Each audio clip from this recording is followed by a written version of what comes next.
Welcome to Whisper Girl Audiobook.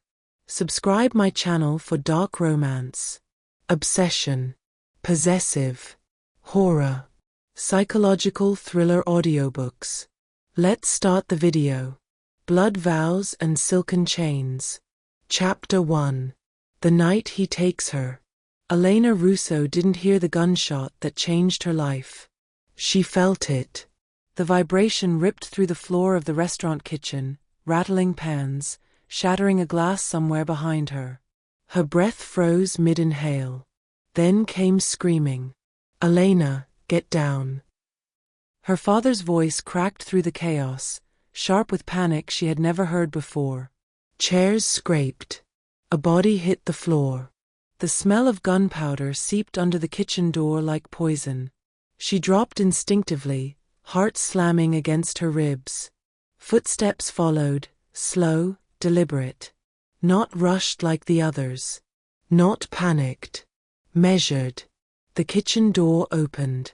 Black suit. Polished shoes. Leather gloves. And eyes so cold they stole the warmth from the room.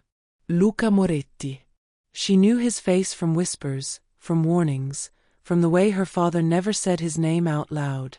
The Moretti underboss. The devil who didn't need to raise his voice to command obedience. Their eyes met. Something in his expression shifted, not surprise, not pity. Assessment. "Stand up," he said quietly. Her body refused. Fear locked her muscles. He stepped closer. One gloved finger tilted her chin up. His touch was gentle.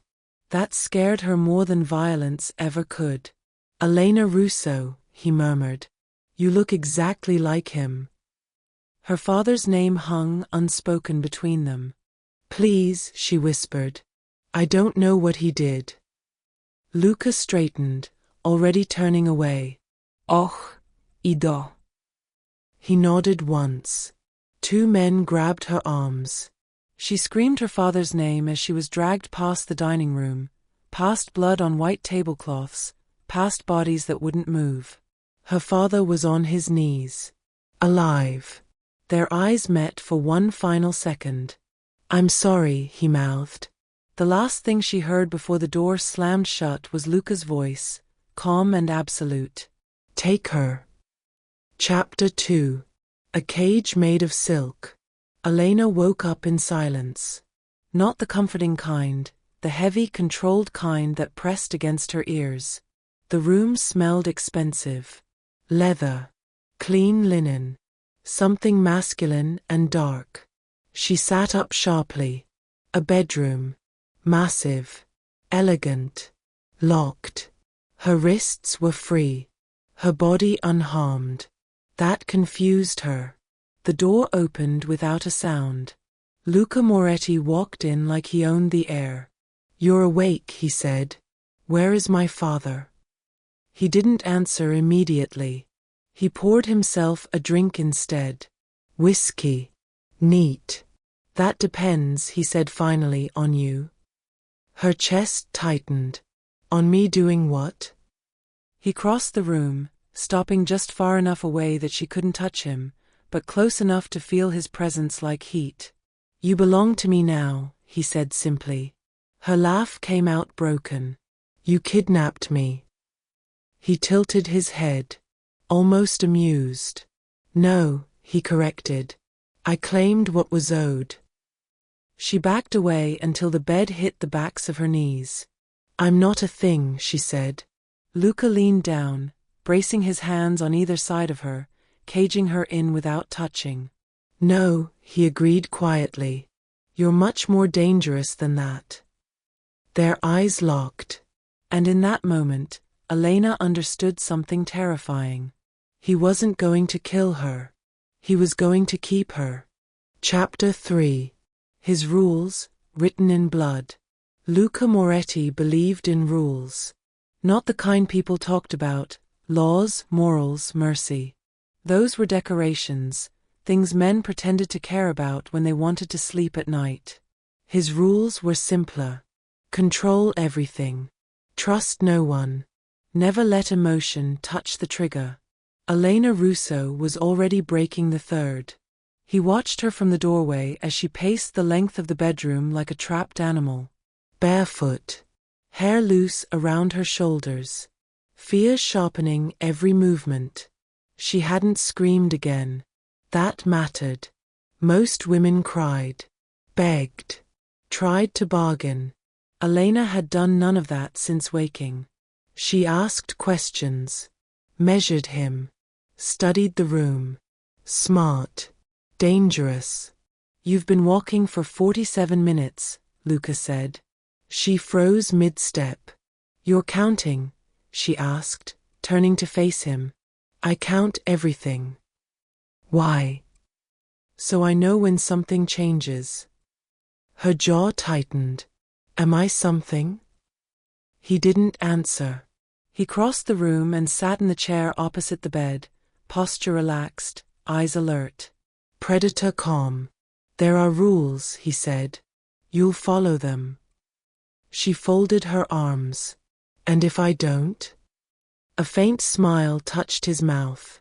It didn't reach his eyes. Then someone else pays for your mistake. Her breath caught. My father. Yes. Silence dropped between them like a blade. He's alive, Luca continued. For now. He's breathing because you're sitting where I can see you. Tears burned her eyes, but she refused to let them fall. You're punishing me for his sins. I'm reminding him, Luca corrected, that blood doesn't wash clean just because it cries.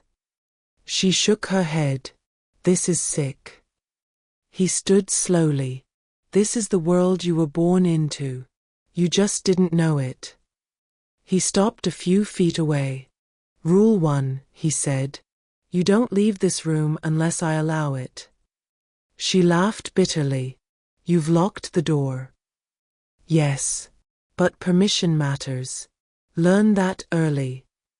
Rule 2. You don't lie to me. She swallowed.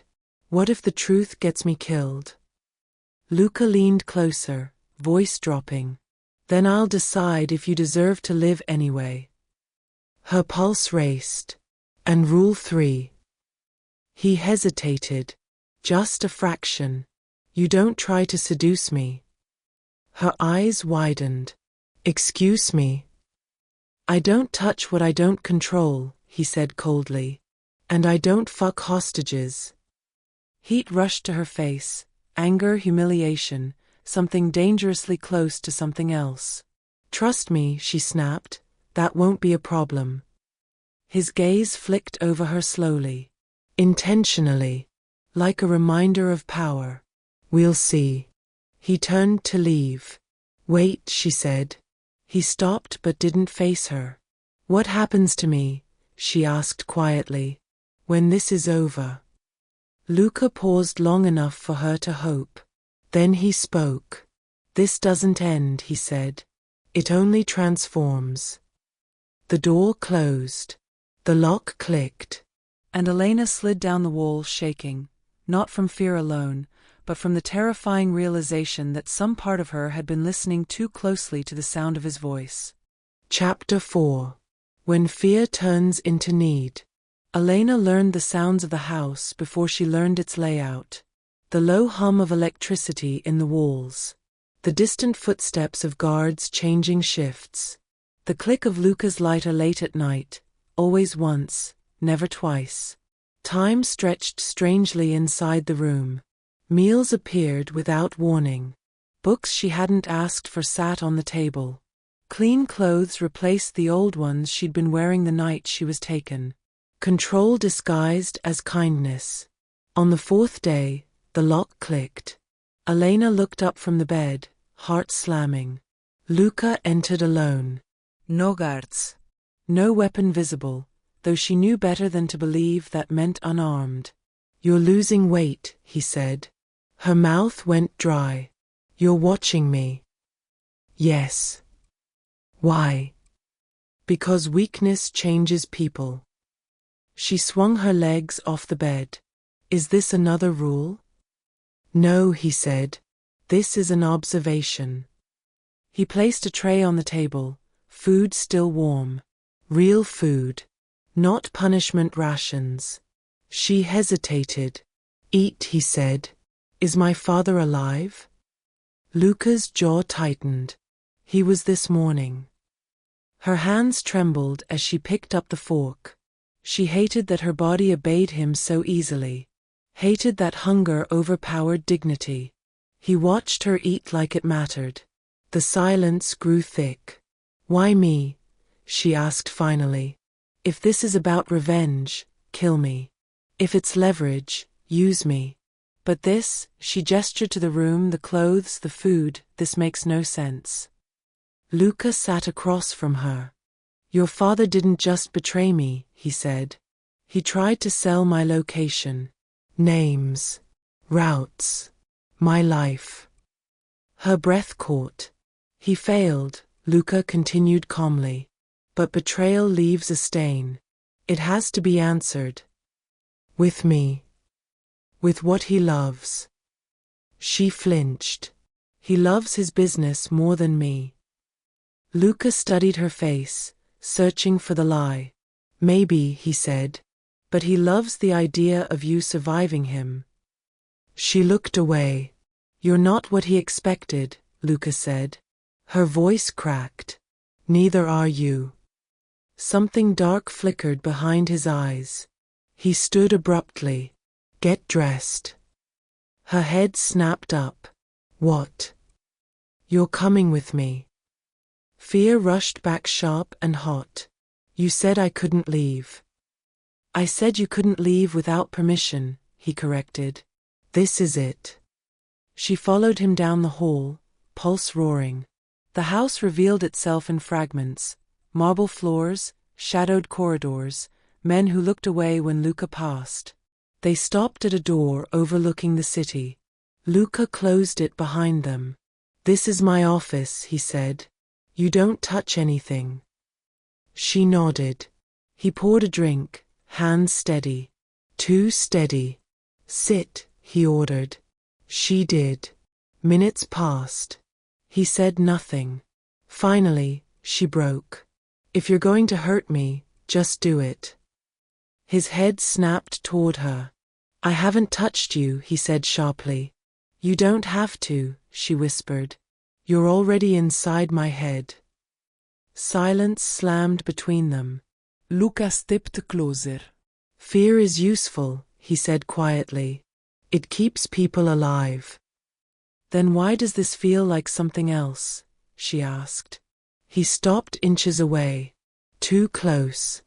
Her breath caught. His presence pressed against her. Heat, control, danger. This, he said, voice low, is where people make mistakes. She looked up at him. You already did. You brought me here. His jaw flexed. Yes, he admitted. I did. She should have leaned away. Instead, she leaned forward, just enough to test the air between them. Luca stiffened. Don't, he warned. Why? She whispered. Afraid. His hand shot out, gripping the chair beside her head, not touching her, but trapping her. Because need, he said through clenched teeth, is a weakness I don't survive. Her heart pounded. And for the first time since the night she was taken, Elena realized something terrifying. She didn't just fear Luca Moretti. She needed him to stay. Chapter 5. The Man Behind the Gun. Elena stopped dreaming. Sleep came in fragments now, thin, restless, filled with the sound of locks and the echo of Luca's voice. When she woke, the room felt smaller than it had the night before. Too quiet. The door opened without warning. Luca stood there, jaw tight, coat already on. Get dressed, he said. You're coming with me. Her stomach dropped. Where? Out. She hesitated. You said. I know what I said. Something in his voice warned her not to argue. They moved through the house quickly this time. Guards stepped aside. Doors opened. No one met her eyes. Outside, A black car waited. The city was grey with early morning rain. Luca opened the door himself. "Seatbelt," he said once they were moving. She obeyed, then glanced at him. "You always give orders like that?" "Yes." "Even when you don't have to?" He didn't answer. They drove in silence until the city thinned into industrial sprawl. Warehouses. Empty streets. The air smelled like oil and rust. The car stopped. "Stay," Luca said. She watched through the windshield as he stepped out. 2 other men approached. Voices rose. Sharp. Angry. Then a gun appeared. Her breath caught. The argument escalated fast. She couldn't hear the words, but she saw Luca's posture change. Still. Centered. Like a switch had been flipped. He took the gun from the man's hand. Elena's heart pounded. The shot echoed loud and final. The man collapsed. She gasped, clapping a hand over her mouth. Luca turned toward the car. Their eyes met through the glass. Something in his expression shifted, not pride, not cruelty. Acceptance. He returned to the car, sliding into the driver's seat.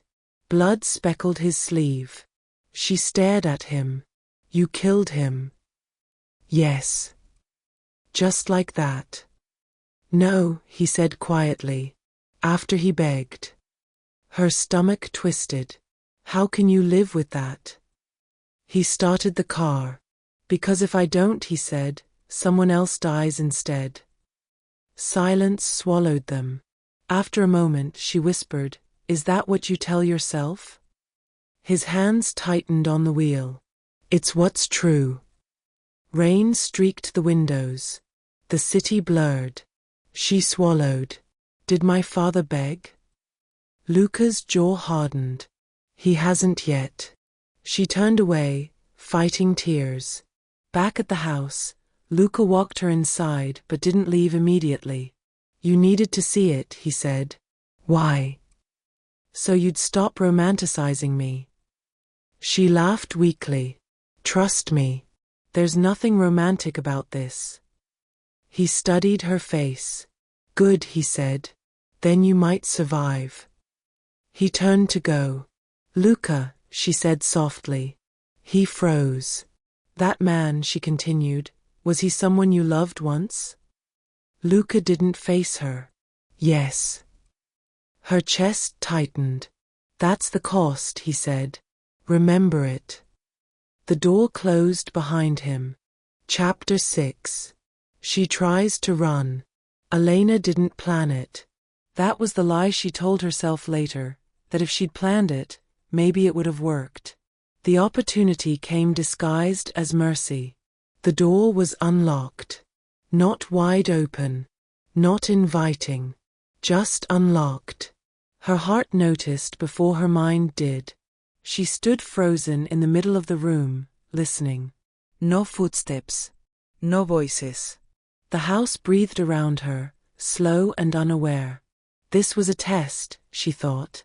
Everything with Luca was a test. She crossed the room and pressed her hand to the handle. Turned it, slowly. It opened. Her pulse roared so loudly she was sure someone would hear it. The hallway was empty. She moved barefoot, silent as fear could make her. Down the stairs. Past the study. Past the door that led to the outside world she hadn't seen in days. Freedom smelled like rain and iron. Her fingers brushed the front door. It swung open. She ran. Cold air tore into her lungs. Gravel cut her feet as she sprinted down the drive, heart hammering, vision tunneling. She didn't look back. She made it almost to the gate. Hands caught her from behind, hard, unforgiving.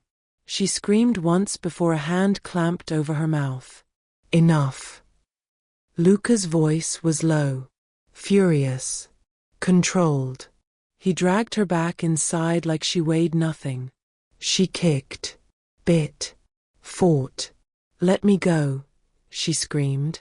"You don't own me."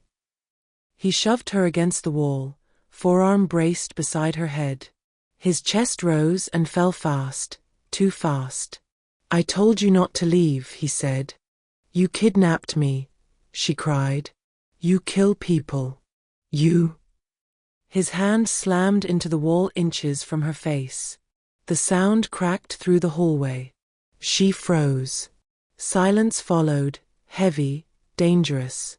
Luca leaned in, eyes burning. You ran, he said quietly. That means you think I won't find you. She swallowed. I hoped you wouldn't.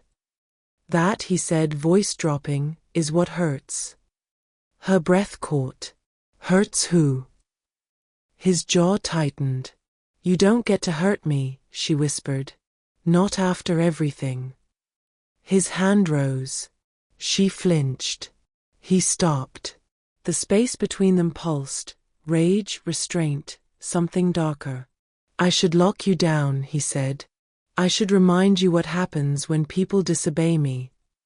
Fear flooded her. But I won't, he continued. Because you didn't run from me. She stared at him. You ran toward life. His hand slid down to her wrist, not painful, not gentle. Next time, he said, I won't stop at the gate. Tears spilled down her cheeks. Then kill me. His grip tightened once, just enough to make her gasp. No, he said.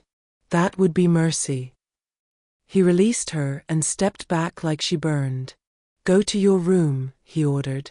And don't test me again. She turned and walked away on shaking legs. Chapter 7. Love is a loaded weapon. After she ran, everything changed. Not the rules.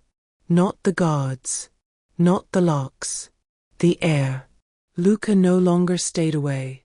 He appeared without warning, leaning in door frames, standing at the window, sitting silently in the chair across from her bed like a shadow that had learned how to breathe. He didn't touch her. That was the cruelty of it. You're hovering, Elena said one night, exhaustion overriding fear. Luca didn't look at her.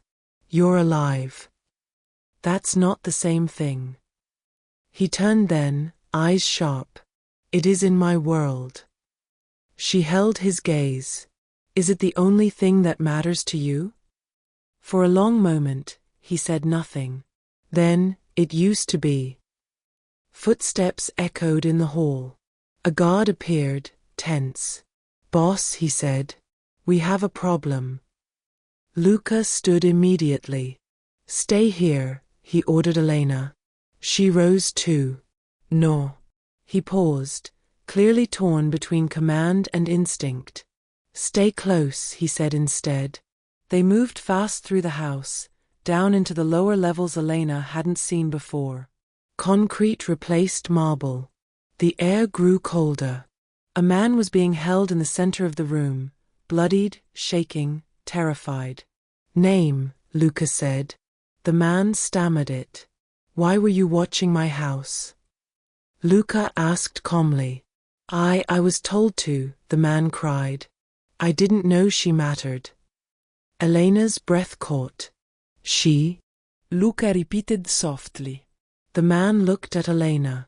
That was the moment Luca snapped. The gun came out fast. Don't, Elena whispered. Luca didn't look at her. You don't get to look at her, he said to the man. You don't get to speak about her. You don't get to know she exists.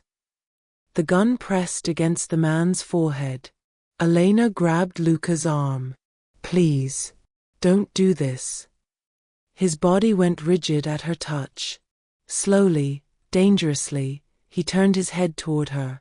You're asking me to choose, he said quietly. She swallowed. I'm asking you to stop. His eyes searched her face like he was memorizing it. Then he lowered the gun. Get him out of my sight, he ordered. The guards dragged the man away, sobbing. Silence followed. Luca looked down at Elena's hand still on his arm. You just rewrote the rules, he said. She pulled back. I didn't mean to. I know, he replied. That's the problem. Chapter 8. Betrayal has her name. The first time Elena stepped outside with Luca beside her, the world felt unreal. Men stopped talking when they saw her. Conversations died mid-sentence. Eyes followed them, not curious, not admiring, calculating. Luca's hand rested at the small of her back, possessive and deliberate. Not comforting. Claiming. "You don't let go," he murmured as they entered the club. "No matter what you hear." She nodded. "And if I see something?" "You look at me," he said. "Only me." Music pulsed low and heavy. The room smelled like smoke, wealth, and danger. Luca moved through it like a king returning to his throne. Whispers followed. "Who is she? Since when does he bring anyone?" "That's Russo's daughter." Elena felt it then, the shift. She wasn't invisible anymore. She was marked. A man approached, mid-30s, polished smile, expensive watch. "Luca," he said smoothly. "Didn't know you were entertaining." Luca's jaw tightened. "You don't know anything." The man's gaze flicked to Elena. Beautiful. Brave too. Walking into this world. Elena forced herself not to flinch. "What's your name?" he asked her. Before she could answer, Luca spoke. "She doesn't have one for you." The man laughed. "Relax. Just business." Luca leaned in close, voice lethal. "Then do business somewhere else." The man backed off, but his eyes lingered. Too long. The damage was done. That night, the house felt wrong. Guards moved faster. Doors locked harder. Luca checked windows himself. "What happened?" Elena asked. "Nothing," he said. She knew that tone. Something screamed. The shot came just after midnight. Not inside the house. Outside. Luca was moving before the echo faded. "Stay here." She didn't. She followed him down the stairs, heart hammering. A body lay at the gate. A guard. Blood soaked into the gravel. Elena's breath hitched. "Oh God." Luca crouched beside the body, checking for signs of life. There were none. Tucked into the man's jacket was a folded piece of paper. Luca opened it. One word written in black ink. Elena. Her name. Her legs nearly gave out. "She's the message," a voice said behind them. The man from the club stepped into the light, smiling. "You brought a ghost into our house," he continued. "Russo blood doesn't disappear. It infects." Luca stood slowly. "You crossed a line," he said. The man shrugged. "You crossed it first. You showed weakness." Elena's chest tightened. "This is my fault." Luca didn't look at her. "No," he said. "This is mine." The gun came up. The man laughed once, then stopped. The sound echoed louder than the first gunshot of the night. Silence followed. Elena stared at the body. "You killed him," she whispered. "Yes," Luca said. "Because he thought your name was permission." She turned to Luca, shaking. "They'll keep coming." "I know. You can't protect me forever." Luca stepped closer, gripping her face gently but firmly, forcing her to look at him. "I don't need forever," he said. "I just need now." Tears streamed down her cheeks. "You're going to burn the world for me." His forehead rested against hers. "I already am." Chapter 9. The choice that isn't a choice. The house went dark at dawn. Not literally. Light still burned, guards still moved, but something heavier settled into the walls. Like the place itself knew what was coming. Elena sat at the edge of the bed, staring at her hands. They wouldn't stop shaking. Luca hadn't slept. She knew that the same way she knew when a storm was coming, by pressure alone. When he entered, he looked carved out of stone. No coat, no softness. Just resolve sharpened into something lethal. They're calling a meeting, he said. Her heart dropped. Who is they? Everyone who matters, he replied. And everyone who wants you dead. She stood. Then don't go. That's not an option. Neither is this, she said, voice cracking. You can't keep choosing me over everything. He stepped closer. I'm not choosing you. She laughed bitterly. Then what do you call this? I'm choosing the truth, he said. And the truth is, you're already the center of this war. Silence stretched. Finally, she whispered, what do they want? Luca didn't answer immediately. Then, they want to end the Russo bloodline. Her breath caught. By killing me. Yes. She wrapped her arms around herself. And you. I want to keep you alive. At what cost? He met her gaze. Marriage. The word landed like a gunshot. You're insane, she said. Yes. You think a ring fixes this? I think a vow changes the rules, he replied. They won't touch what's mine. Her chest tightened. I won't be a shield. You already are, he said softly. This just gives you teeth. She paced. I won't trap myself in a life I didn't choose. Luca watched her carefully. You think you still have a choice, he said. She turned sharply. Don't I?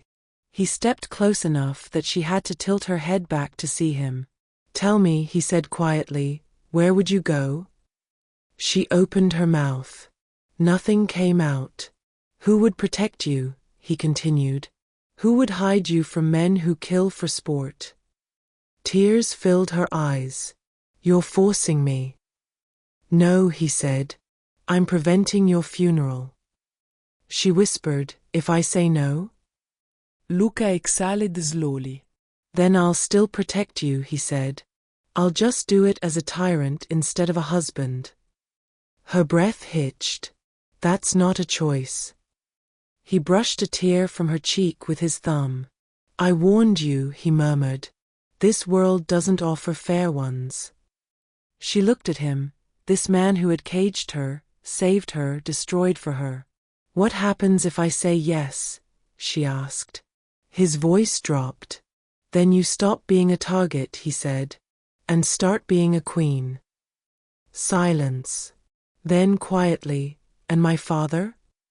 Luca's jaw tightened. He lives. She closed her eyes. When she opened them again, something inside her had settled, not peace, but acceptance. Fine, she said. I'll marry you. Luca's expression didn't change, but the house seemed to inhale. On one condition, she added. He raised a brow. Name it. You don't lie to me, she said. Ever. Not about blood. Not about love. Not about what this makes us. For a moment, she thought he might refuse. Then he nodded once. Agreed. She swallowed. Then this isn't just survival. His hand slid to her waist, firm, grounding. No, he said. It's a declaration. Chapter 10. Mine. Until death. The wedding took place at night. No flowers. No music. No guests who believed in love. Only power.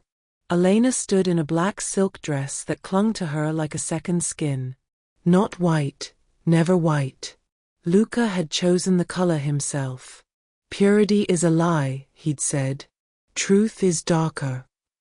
The room was an old chapel stripped of religion and filled with men who ruled cities from shadows. Guns replaced candles. Loyalty replaced faith. Luca waited at the altar. He didn't look nervous. He looked inevitable. When Elena stepped forward, every eye tracked her. Not desire. Not admiration. Recognition. That's her.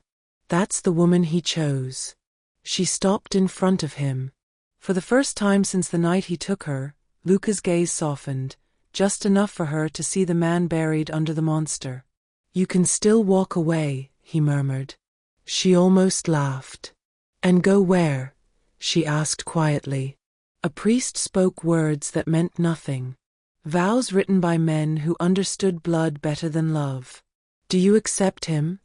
The priest asked. Elena looked at Luca. At the hands that had caged her. At the eyes that had watched her sleep. At the man who had burned his world rather than lose her. I accept, she said. And do you, the priest turned to Luca, take her?